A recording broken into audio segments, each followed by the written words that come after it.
Good evening, I'm Wendy Mesley, and this is The National. Black Lives Matter! Black Lives Matter! Is Pride a protest or a party? How activists are putting politics back in the spotlight. This scene at Montreal's Fête Nationale sparked allegations of racism. But is there more to these images than what they seem? With so much division around us lately, our Sunday talkers get at what's behind it all. Plus, what is that? And why are fishermen so worried about it?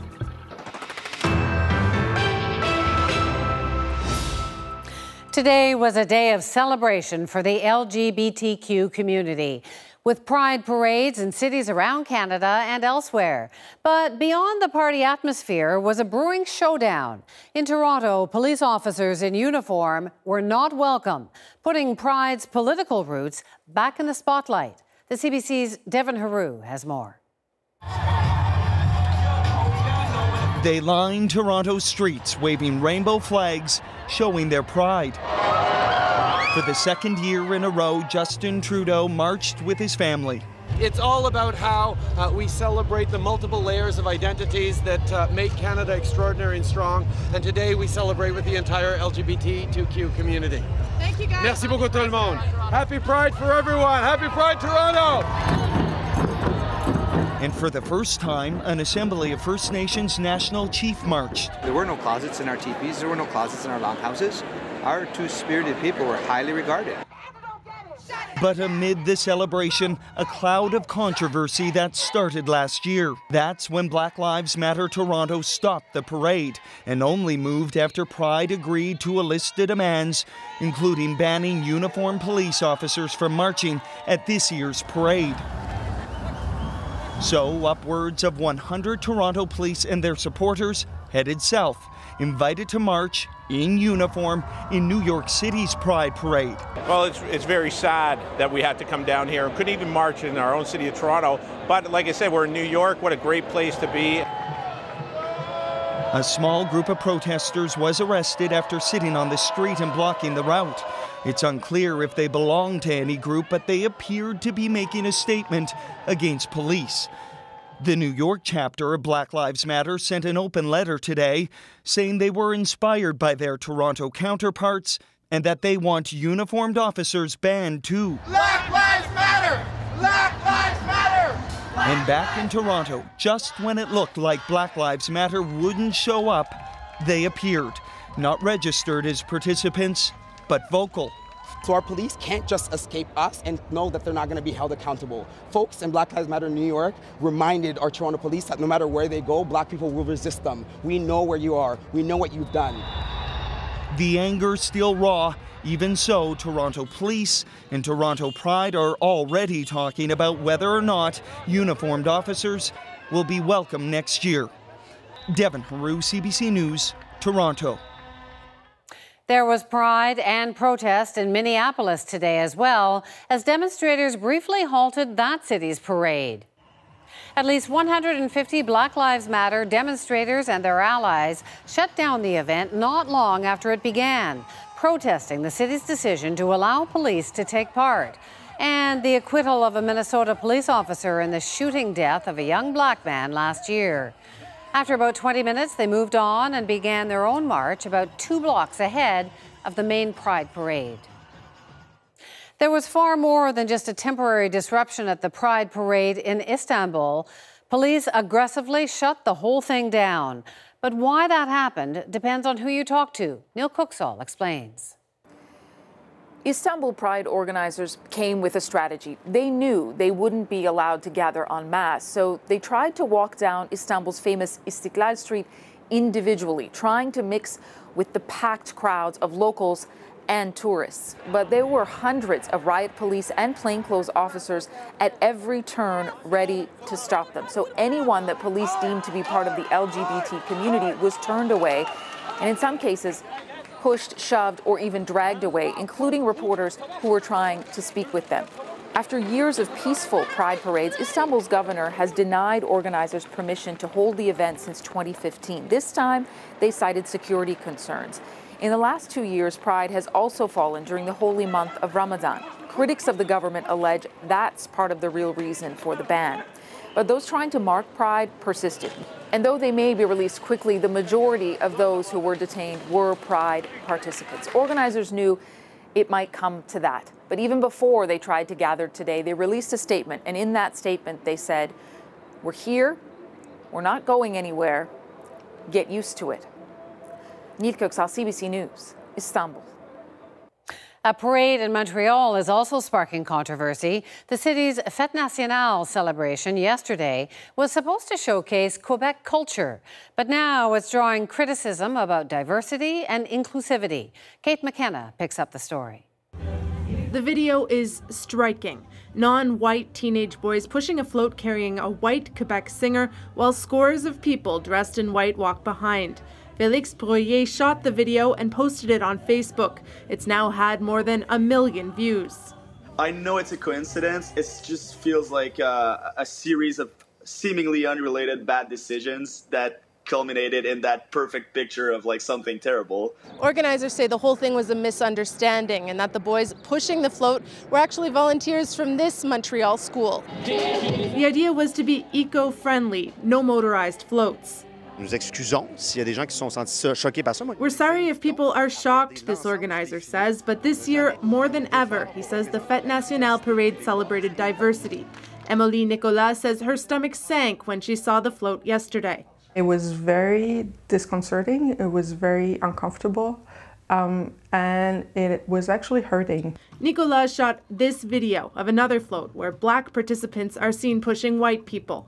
I've seen people all over social media who are born here or are racialized who were writing, "This is why, even though I'm born here, I've never felt like I'm a Quebecer." On nous a demandé de participer, puis ça nous a fait plaisir. But the coach of the boys who pushed the first float says they were asked to participate and were happy to. Moi, je pense que c'est plate que le monde ait vu une couleur et non des participants. He also says it's disappointing that people saw the color of their skin and not that 4 young men volunteered their time for the parade. Bienvenue à Montréal. This isn't the first time organizations in the city have faced similar criticisms. At the end of last year, an ad was released celebrating the city's 375th anniversary. It featured only white people, prompting an outcry. The creator pulled it and promised to remake it. Félix Bruyère says if his video opens a discussion, then it's a good thing. Kate McKenna, CBC News, Montreal. Coming up, our final Sunday talk before the summer break. What's behind the theme of the year? People around the world divided about, well, everything. And author Naomi Klein targets the president in her new book, but she's also taking aim closer to home. Justin Trudeau has been really playing along with Trump's brand. A major rescue operation is underway tonight in Colombia. A tourist boat carrying 150 passengers has capsized. Nearby boats race to the scene to help pull people out of the water. At least 9 people have died, but that number could rise significantly because dozens are still missing. In Pakistan, after a week where multiple bombings there claimed dozens of lives, the deadliest single tragedy of all was an accident. Today, a tanker truck filled with fuel overturned and crashed. At least 153 people were killed, including many women and children. According to officials, a local mosque broadcast that the truck was leaking. Residents rushed to the crash, many on motorcycles, to collect the leaking fuel and were caught in a sudden fireball. The tanker was en route from an oil terminal in Karachi to Lahore. It got as far as Bahawalpur, a city of about 800,000 people in an area where poverty is endemic. Doctors say most of the survivors have burned over 80% of their bodies. Most of the dead are burned beyond recognition and will have to be identified by DNA. The Muslim holiday of Eid marks the end of Ramadan. For many residents of Mosul, Iraq, it's the first Eid not celebrated under the rule of ISIS in 3 years. Thank God, she says. Before, we were living in hell. It's better now. In the eastern side of the city, children enjoyed rides and treats. To the west, fighting still rages in Mosul's old city. Allahu Akbar. Syrian President Bashar al-Assad marked Eid in a way he hasn't for years, traveling outside his Damascus stronghold to the central city of Hama. It's a sign of renewed confidence for the Syrian leader. When Syria's upheaval began in 2011, Hama was the scene of some of the largest protests against his rule. An intruder has appeared in the waters off BC and has got some people worried. The slimy creature looks like a glowing cucumber, and it's supposed to stick to tropical waters. The CBC's Angela Sterrett has our story tonight. They're supposed to be found deep in the sea, in warm waters, far from the shore. But the jelly-like pyrosomes are showing up on the west coast, washing up on sandy beaches, and stuck in fishermen's nets. Just thought it was another, form of sea life that I hadn't encountered yet. Angus Grout was fishing between Vancouver Island and Haida Gwaii when he had an encounter. Well, like a big, long pickle with dots on the outside. For fishermen, at least at this point, they're just a nuisance. But scientists are looking into how they could potentially cause problems. Over the past several years, we've had extremely warm waters in the Northeast Pacific that we know those warm waters are impacting life in the Northeast Pacific, even the salmon. And so to see this invasion of something new kind of worries. We don't know what the impacts will be yet. It's the warming Pacific and plentiful supply of plankton that's drawing the creatures here, and they're producing at a high rate. Pyrosomes like jellyfish, or gelatinous zooplankton as scientists call them, can bloom and bust very quickly. They have amazing reproductive capabilities. They're a colony of organisms that lives together, and each individual organism within the colony actually produces eggs and sperm, so they can kind of self-fertilize within the colony. Because pyrosomes are such voracious eaters, vacuuming up all the plankton, they could upset the food chain all the way up to the Pacific salmon. But experts say there's no need to panic. They're keeping an eye on the aquatic newcomers. Angela Sterrett, CBC News, Vancouver. There was a dramatic moment at a theme park in upstate New York last night. Her neck is stuck. A crowd banded together to rescue a girl who had fallen from a ride and was hanging 8 meters above the ground. They'll catch you, honey. Go ahead. The teenager was taken to hospital with minor injuries. Just on the line, Bottas gets second. A podium for Lance Stroll. A historic moment today for Canadian race car driver Lance Stroll. The 18-year-old from Montreal came third at the Azerbaijan Grand Prix, his first podium finish in a Formula One race. A Canadian driver hasn't placed in the top 3 since Jacques Villeneuve in 2001. In a growing F1 tradition, Stroll drank champagne out of the shoe of the winner. It's been a year of nasty divisions. What's driving it all? The Sunday Talk is straight ahead.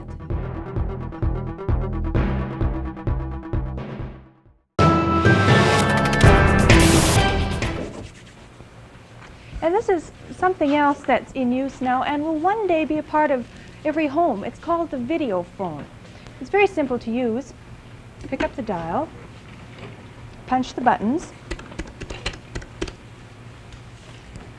and I just press a button, and here I see Lloyd. Hi. Hi, Sandy. And how are you? I'm fine, thank you. I can't see you yet. You can't see me? You No. can just punch up a button. There. Oh, there you are. See, There you I'm are. right in front of the lens. Beautiful. Mm-hmm. Very good, but I can control this. If I'm off center, you can't see me anymore. So, You'd only want to do that if you weren't properly dressed, though, wouldn't you? right, so there'll be no peeking at ladies when they're dripping wet and fresh from the tub.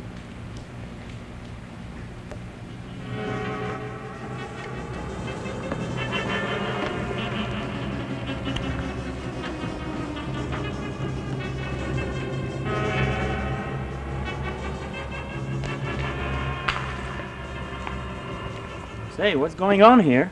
Yo, what's your name? What are you doing? Je m'appelle Guillaume Lieberman et je prends le français. Oh, he says he's Willie Lieberman and he's learning how to speak French. Well, tell me how this little machine works, Willie. Well, this is a teaching machine, and it's very simple. Even an adult could use it.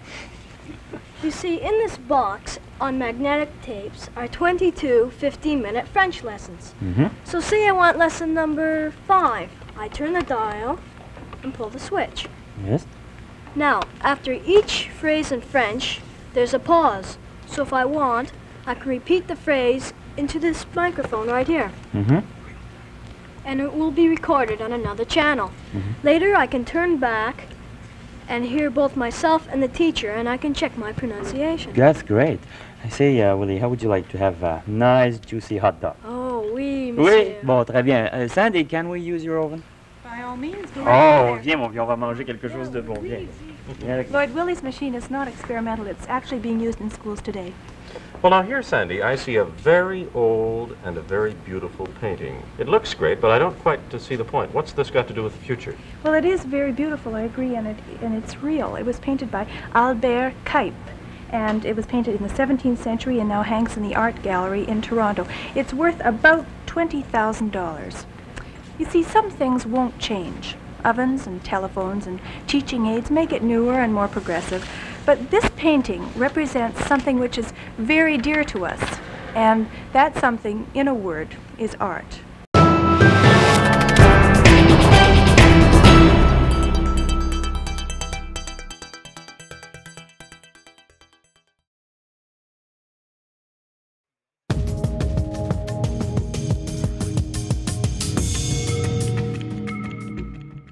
Time now for the Sunday Talk. It's our last panel of the season, so we're taking a look at the theme of the year, division. Trump, Brexit, terror attacks, big splits around issues of gender and free speech. So we ask, what's driving the divide, and is it all bad? No justice, no peace. America divided on race. Governor O'Malley got booed when he actually said that all lives matter. Black lives matter. White lives matter. All lives matter. Experts worry hate crimes against Muslims will continue to rise. In Canada, a rise in anti-Muslim attitudes. Tensions growing bit by bit, and it's very scary, and hopefully, as Canadians, we can rise above it. They start friendly, yeah, and before you know it, they take over. Yeah. They want Sharia.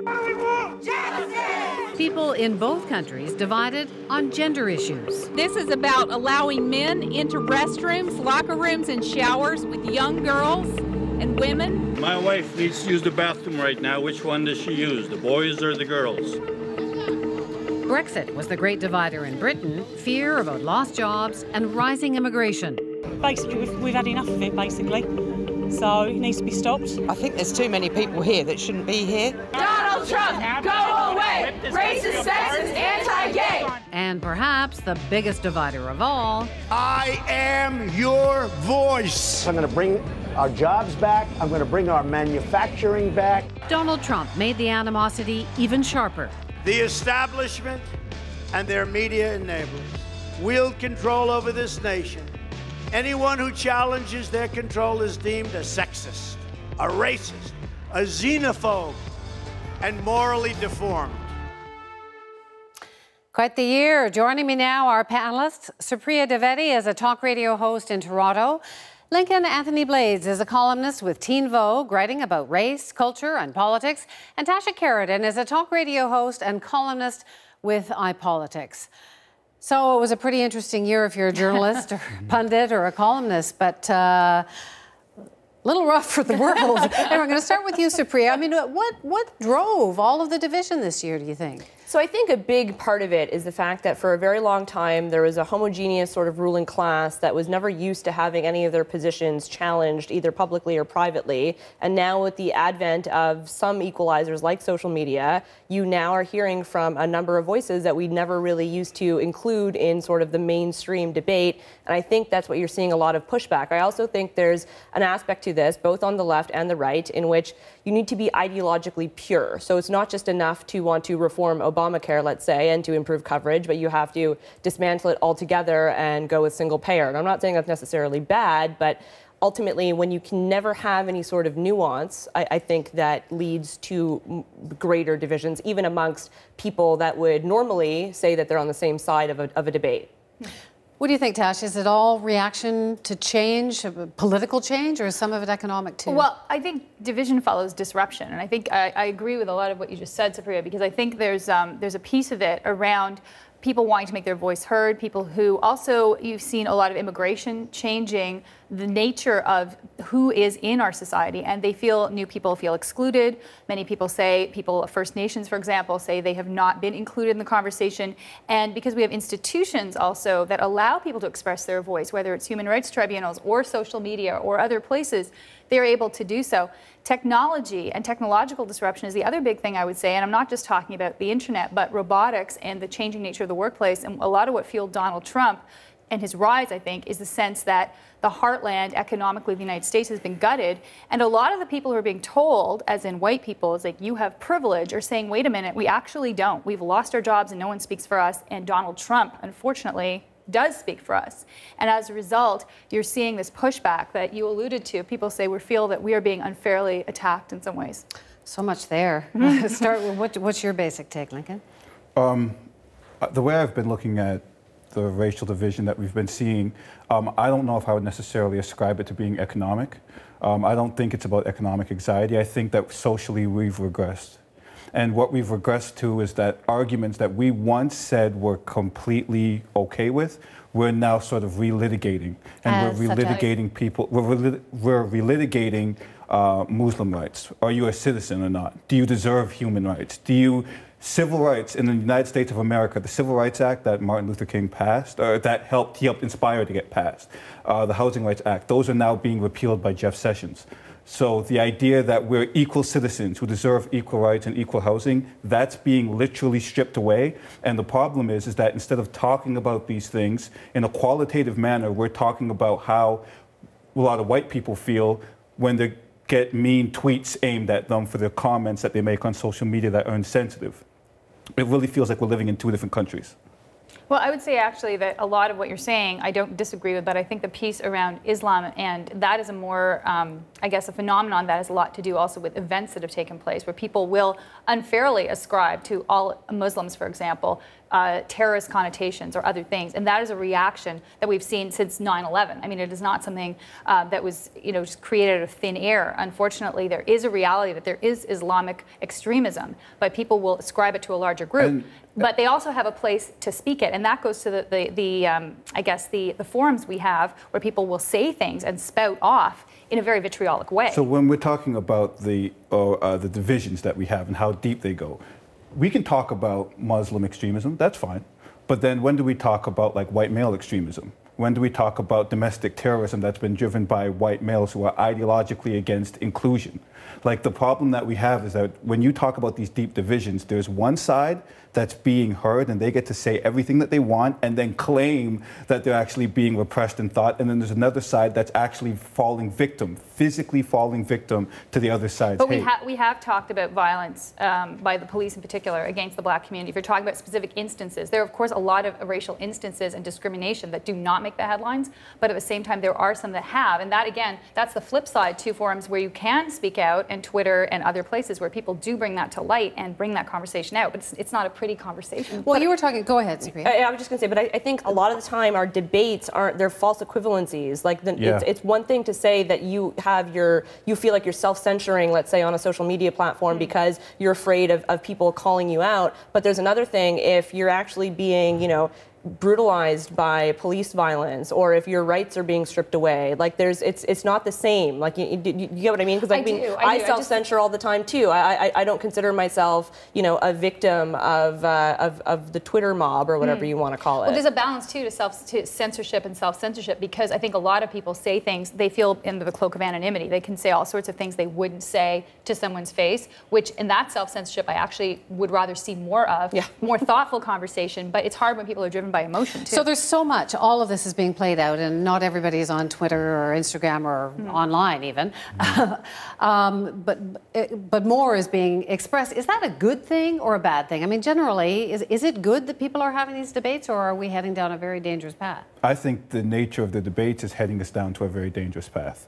So when you look at it, for example, the way that, and we can talk about media responsibility also. So when you look at it, young black man gets shot by the police, and then you bring on an ex-former cop and then you bring on like a Black Lives Matter activist. You sit them at the table and the general discussion is like, is it bad that this unarmed person got executed? As opposed to saying, okay, what can we do in our society to actually fix it to a point where this sort of stuff doesn't happen?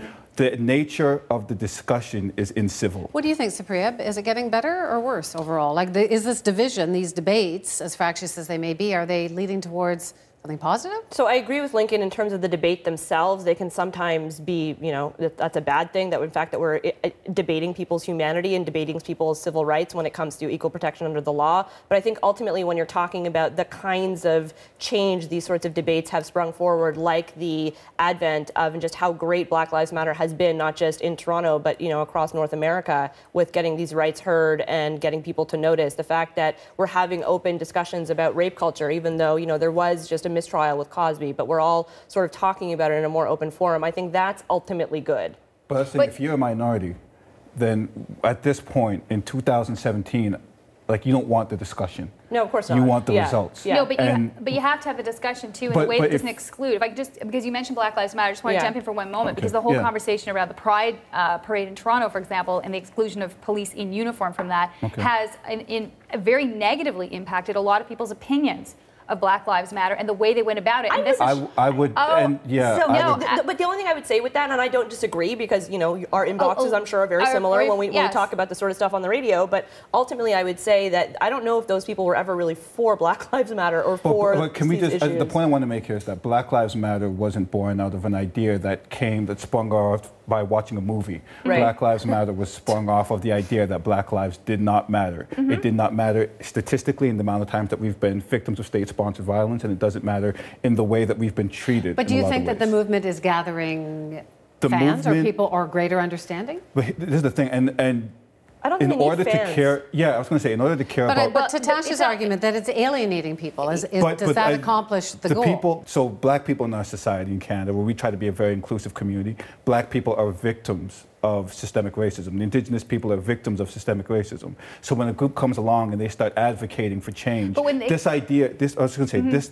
idea that, like, they're not winning over fans, it's that there's people who weren't on the side of caring about our issues in the first place. When you call Justin Trudeau a white supremacist terrorist, as a leader of Black Lives Matter did, you alienate people who say, I could be on board with some of what you're saying, and I recognize the roots of it, but this is too far out. This goes to this culture that we're talking about, where people say things that are divisive. Got to wrap up in just a moment, but I just want to get a sense. It's been a rough year on all these fronts around the world.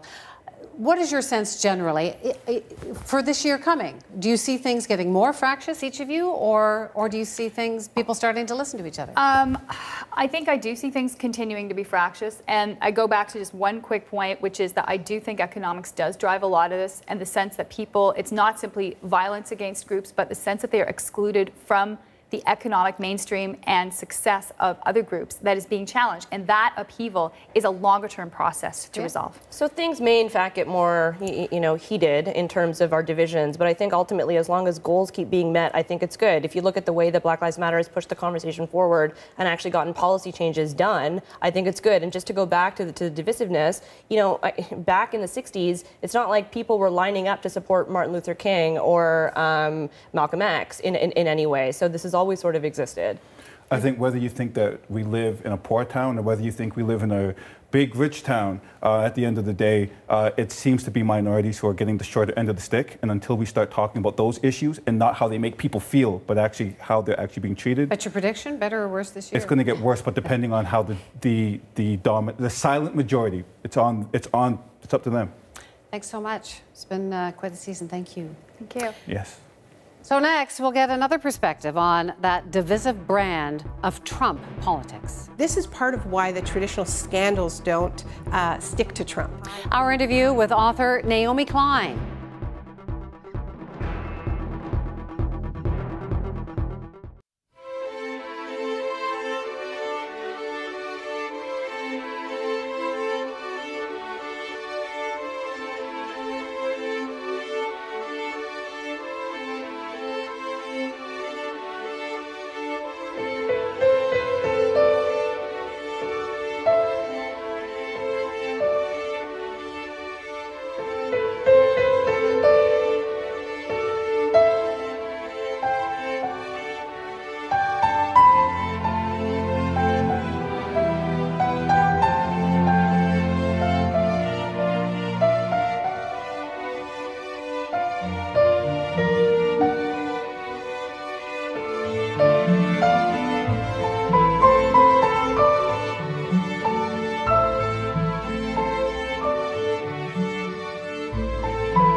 Many of Donald Trump's critics are taking him on over his team's alleged ties to Russia. Some are even predicting impeachment. But author and activist Naomi Klein says don't hold your breath. She has other hopes for his political and financial destruction, and it involves his fusion of the U.S. presidency and the Trump brand. My conversation with Naomi Klein in a moment, but first, a little background. Naomi Klein became a media star in the late 90s with her book No Logo about corporate branding. Shock Doctrine was about the perils of corporate globalization. This changes everything, her plea to save the environment. Since, she's become a brand herself. It really is something else. Selling her books in 30 different languages. The United States will withdraw from the Paris Climate Accord. Now, as President Trump has pulled out of the Paris Accord, Klein's brought all those themes together. She's calling on the world to take on Trump by destroying his brand. Klein calls for boycotts, sanctions, and ridicule of the entire Trump clan. The last thing Canadians expect is for me to come down and lecture another country. She targets Justin Trudeau, too, like in this tweet, where she calls him Trump's smiley-faced progressive ambassador. She's written about it all in her new book, No Is Not Enough, Resisting the New Shock Politics and Winning the World We Need. I met up with Naomi Klein earlier in Toronto. Naomi, nice to see you. You too. So, in the past, you've spent years writing what you call tomes. This one was kind of a quick turnaround. Why? Well, I was maybe a bit of a woman possessed, trying to get this book out very quickly. I guess I was worried that the way in which we were talking about Trump lacked historical context. It was sort of like treating him like this kind of Martian who came from outer space. He's so extreme, he's so weird, he's so unlike things we've seen before, that this story was emerging, that he was almost this alien intruder, and I wanted to make the argument that he comes from somewhere. In fact, he's very made in the USA. In what sense? Well, I think he's really the culmination of a great many dangerous trends. So I think it's important to put Trump in context, because when we treat him like an aberration, then the logical conclusion of that is, well, we just get rid of Trump and then everything's fine, you know? But my concern is maybe we haven't seen anything yet, because if there is God forbid, a disaster like the one in London or Manchester. I mean, we've already seen how Trump tried to exploit the London Bridge attack to say, well, I need my Muslim ban, or the Manchester attack to say, well, this is because of illegal immigration and immigrants flooding into our country, even though that bomber was born in the UK. A lot of Trump's critics are trying various ways, the Russia investigation and so on, of bringing him down. Mm-hmm. You say that people can help bring him down, and that the way to do it is to talk to him in a language he understands, which is money. What do you mean?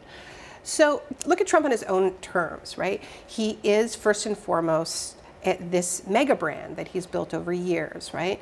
And what brands do, the difference between just a company that markets itself and the main thing they do is sell a product, a car, or whatever it is, as opposed to a lifestyle brand like Trump that extends into, a line of water and steaks and a fake university, and he's offering people these opportunities to really crawl inside his lifestyle. You can live in a Trump tower, you can vacation at a Trump resort, you can be a member of a Mar-a-Lago if you've got $200,000 to spare, right? Also known as the Winter White House. Yes, they've rebranded it as such, right?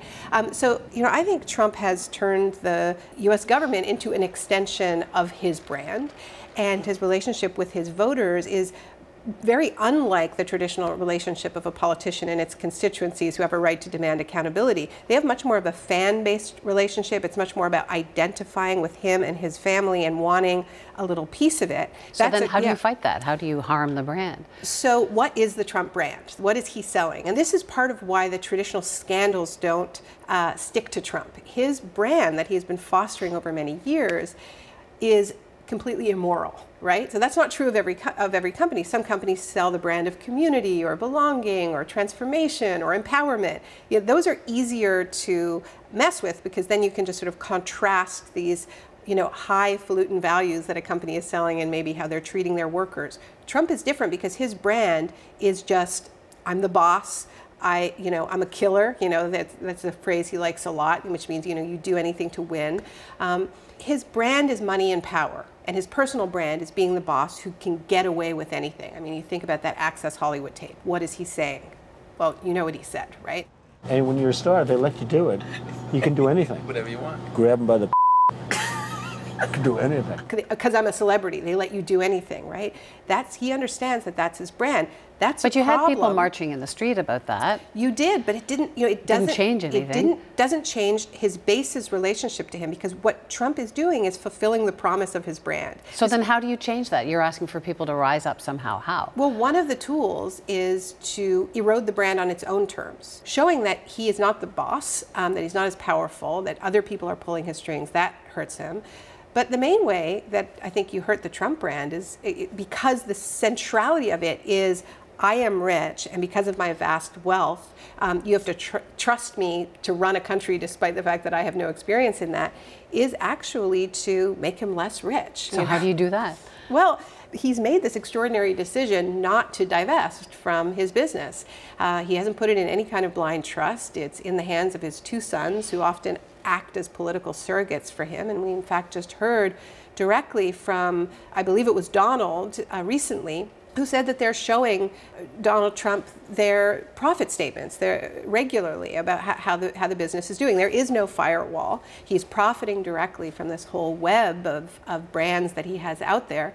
So they can be boycotted, and this is what's been the campaign Grab Your Wallet has, if you go to that website, you see, every company that is selling Trump products. Well, I see there's a few Canadian companies on there, Hudson's Bay, another chain that you see here a lot, Bed Bath & Beyond, and so you're telling Canadians, don't go there, don't buy stuff there? Well, if you want to try to use this tactic, then I think it's an effective one. And we have seen chains like Nordstrom dropping Ivanka's brand, and the response to that was extreme within the Trump administration. You saw Kellyanne Conway going out there and basically doing an infomercial from the White House saying, go out there and buy Ivanka's stuff. It's a wonderful line. I own some of it. I'm going to give a free commercial here. Go buy it today, everybody. You can find it online. So that, there is a tension there, because the Trump base then responds by going on a shopping spree, apparently. Love Trump's hate! Love Trump's hate! I think we saw some of this too in Vancouver when the new Trump Tower opened up and there were protests outside. There are moves to get the Trump name removed from various buildings because he runs as a hollow brand, by which I mean that he doesn't actually own these properties. He sells his name, yeah. He sells his name. He has a few flagship properties like Trump Tower, Mar-a-Lago. He is the majority owner there. But for the vast majority of Trump Towers, Trump Resorts, these are licensing deals, right? And these are developers who are paying a lot of money for the privilege of putting the Trump name in gold letters on their facades, because it supposedly brings value. But that can flip, right? Because if it turns out to be a liability and that becomes a kind of a toxic brand that people don't want to be associated with, then those developers will make a financial decision to drop the Trump brand. And we're seeing people use that tactic. Yeah. When President Trump announced that he was withdrawing from the Paris Agreement, what did you think? Were you surprised? I wasn't surprised, I think, because there had been a lot of buildup. And looking at what they had been doing on climate policy, cleansing references to it from their websites, appointing the CEO of Exxon as Secretary of State. I think there's a genuine debate to be had about whether they would have done more damage by staying in and treating it as if it's not worth the paper it's printed on, than just making a clean exit, and then everybody knows what they're dealing with, right? And but where do you see Canada in that? Because in the past you've said that you think Justin Trudeau is kind of pretending that he cares about climate change. Well, frankly, I think Justin Trudeau has been really playing along with Trump's brand, going to the Oval Office, posing with Ivanka, really helping her. That was a gift to Ivanka's brand, that picture of Justin next to Ivanka, as she sat in her father's chair. It was quite extraordinary, really. So it's one thing to say, we don't want to pick a fight with our biggest trading partner, but it's another thing to do PR for them like that. I think he should have taken a lot more heat for that. I guess the argument was that he was trying to develop a relationship. I don't think you have to go that far. I think that I think maybe you want to certainly be civil in those early meetings, but I don't think you have to go so far as to do that kind of PR for Ivanka's brand, right? Well, you've accused him of pretending to care about climate change, suggesting he's a poser on that issue. Well, look, I'm just looking at what they're doing. I think their rhetoric on climate change is very good. I think Justin Trudeau's given some very strong speeches. He raised hopes of a lot of very vulnerable nations, and then went home and approved 2 new tar sands pipelines. The Government of Canada has approved the Kinder Morgan Trans Mountain Expansion Project. And celebrated when Donald Trump announced that he was going to be approving the Keystone XL pipeline. All of this is linked to Alberta's plans to greatly increase production in the Alberta tar sands by between 40 and 50%, which is completely incompatible with the 2-degree temperature target in the Paris Accord, let alone the 1.5. So all I'm saying is the math doesn't add up, right? And I criticize Trump for being more of a brand than a politician, but frankly, I think a lot of what we're seeing from the Trudeau government is also more branding and public relations. It's just a different brand. Been so nice to talk to you now. Nice to talk to you. Thank you. When we come back, how Qatar's blockade could affect hundreds of thousands of people outside of the country.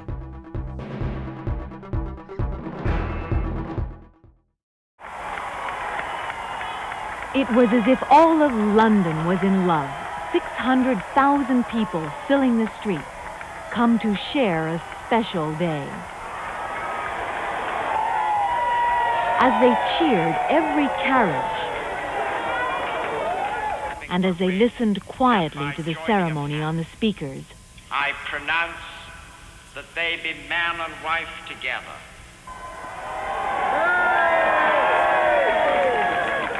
they were, quite simply, rejoicing. Because I love these things. I love royal weddings and royal anything. Yes, it's Britain, isn't it? It's Britain. We're here because we're English, we're British. This is a great day for us. The crowd in front of me today has been absolutely marvellous. They've enjoyed themselves watching the procession, and they seem to have enjoyed it thoroughly. It was a time to forget all the troubles, and anyone who tried to bring them up didn't have a chance. For the country. It's good for the country, yeah, but... but... It's good for ordinary people like me who go to work every day. Yeah, and but thousands and millions of other people like us, all right? What about people that haven't got jobs? I enjoy it. What about fellas like me as well? What about fellas like me? It's just for the ordinary working people who go to work every day who've got a job, all right? We're lucky we've got a job. Yeah, but this is marvellous. This is England. Not only the British thought it was marvellous, the Trudeau children watched from Canada House with their mother. Well, I thought it was like a fairy tale. And like the trumpets and the band and the Prince Charles was the prince and Lady Diana was the princess and was very happy. What did you think of Lady Diana?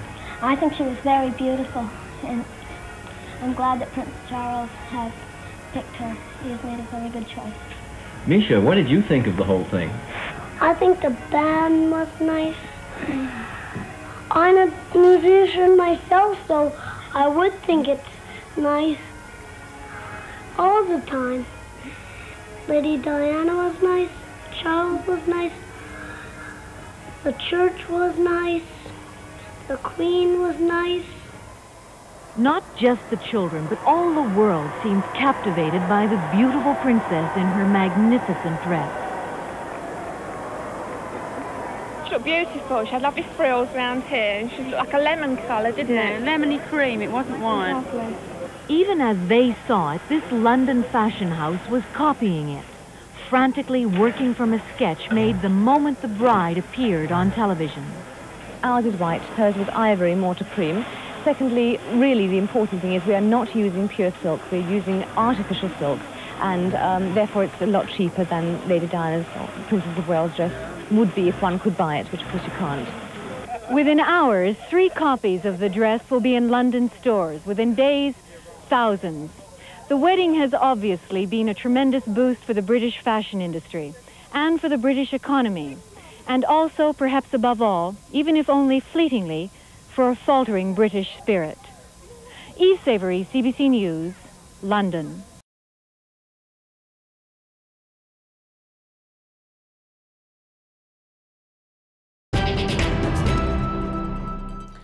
After weeks of political isolation, Qatar has rejected a list of demands from its Arab neighbors, including reducing ties with Iran and shutting down the Al Jazeera news network.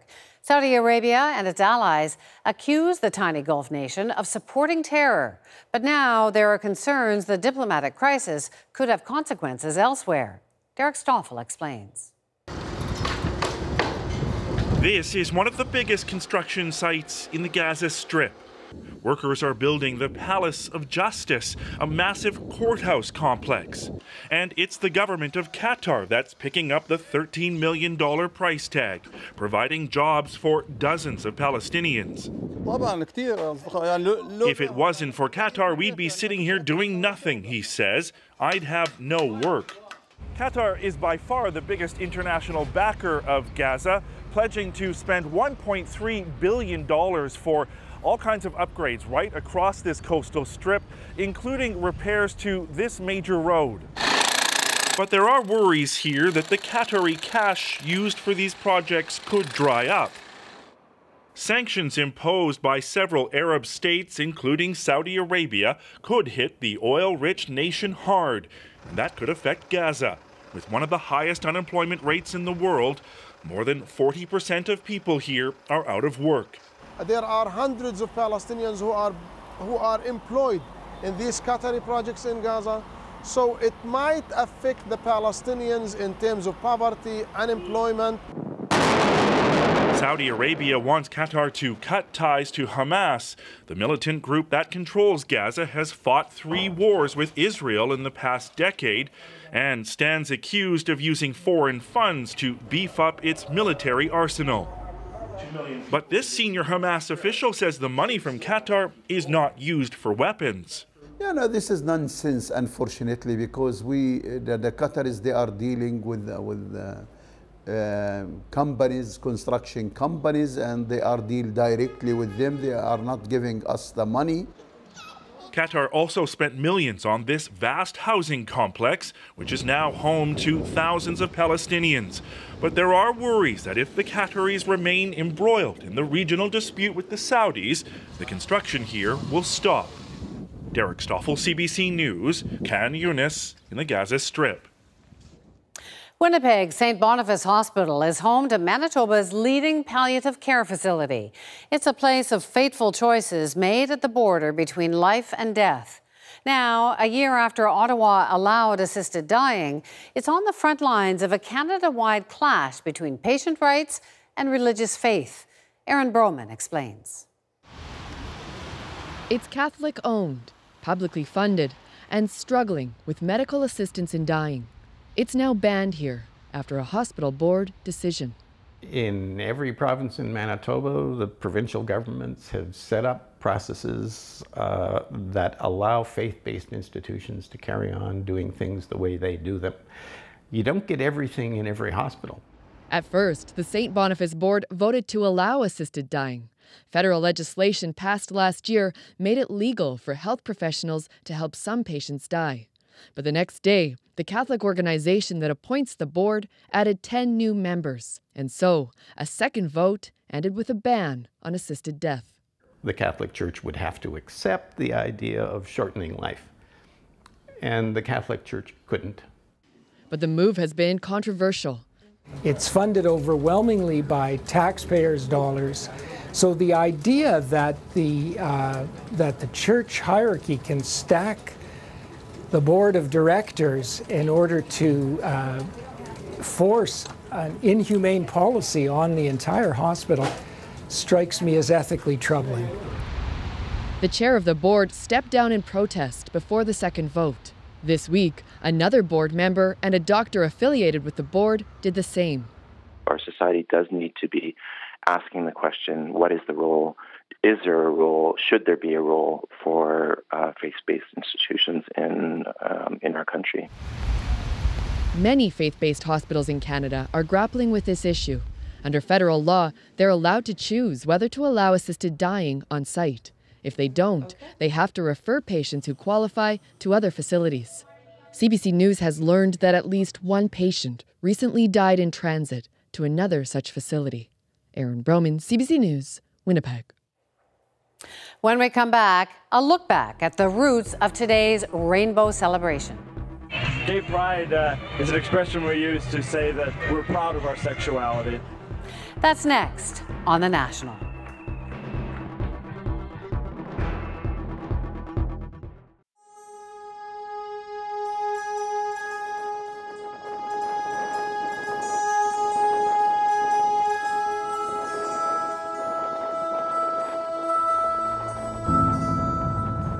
Suicide is a huge problem here in this town. We lost so many friends. My best friend, Johnny, committed suicide. During his funeral at the church, I didn't cry. Not until he was getting put down 6 feet down for the last time I was going to see him.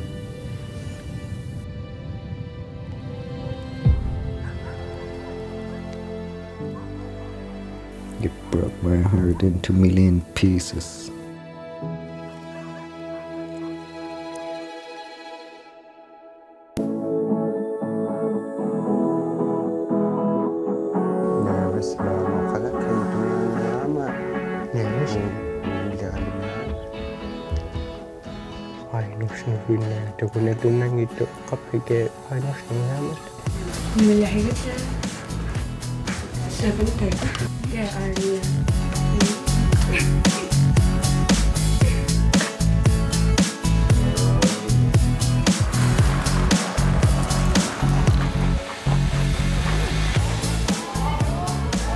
Thank you for supporting the annual dance competition.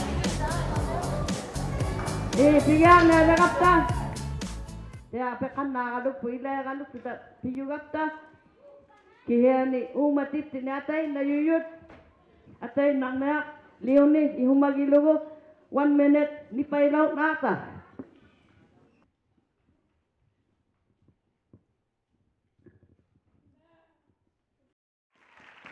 Amata na minyan atogya kang nilarito. Ami huyano ta na atugaw himalak to halaw yun ba tiyan. So thank you. Umarut sana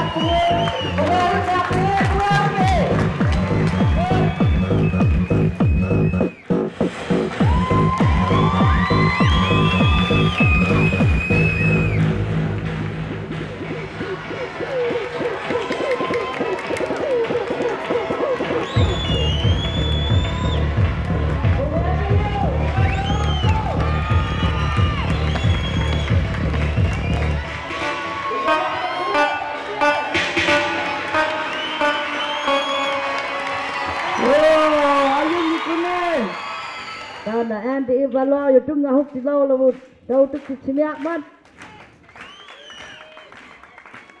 Comitanza di forze. Siamo sempre noi a decidere chi siamo, chi siamo, chi siamo, chi siamo, chi siamo, chi siamo, chi siamo, chi siamo, chi siamo.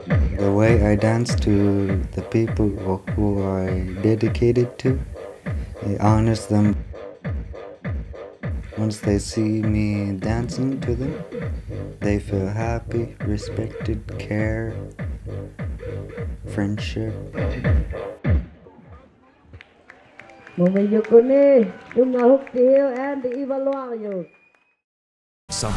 golden on CBC Sports. Come on, y'all, it's time to rise up.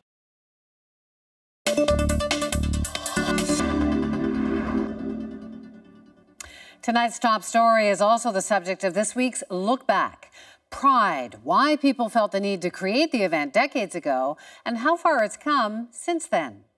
Today's events were part of a program which has been going on since Wednesday evening. Gays and non-gays mingled at the fair, some coming from as far away as Holland and California. The organized gay community wanted to have a celebration of our culture, our community, and this is it. This is Gay Days. They say together they can work toward acceptance by general society. Though they marched through the streets today as they have before, the tone was less serious. There were no nightstands, no confrontations. In the park, the atmosphere was festival. Gay pride is an expression we use to say that we're proud of our sexuality. In Toronto, more than 1,000 of the city's estimated 250,000 gays and lesbians celebrated with a sense of humor. They even found a way to laugh at AIDS. This is supposed to be a public celebration of gay and lesbian pride in their sexuality and their community. It's ironic that at this event, some entertainers and some participants in the rally ask us not to take their picture. A sweltering summer Sunday in the city. It may have been the biggest block party of the season. A day to meet friends. Lots of friends, as it turned out. The parade, too, was a hit, an indication of the self-confidence and self-assurance that lesbians and gays have acquired here in only a few years. As gay and lesbian lifestyles have become more mainstream, this annual parade has grown. It attracted an estimated 750,000 people, competing in size with pride marches in American cities such as New York. We have come through another year of the fights that we have to fight for same-sex benefits, for for AIDS funding. This is at once don't get your spirits down and keep up the good fight. This year, participants had something else to celebrate, the legal right to marry. It's partly what drew so many people to this year's parade. San Diego native Richard Reed and his partner Ernie Lacasse have been to pride parades before. This is their first as a married couple. For them, and for their fellow June brides and grooms, this year's parade is indeed a happy one. And that's the National for this Sunday night. And a quick note before we go, it's a big week coming up. Peter's last week as chief correspondent. And tomorrow he'll be on Facebook Live from his office answering your questions. So fire him one. That's at 5:30 Eastern. I'm Wendy Mesley. Thanks for watching.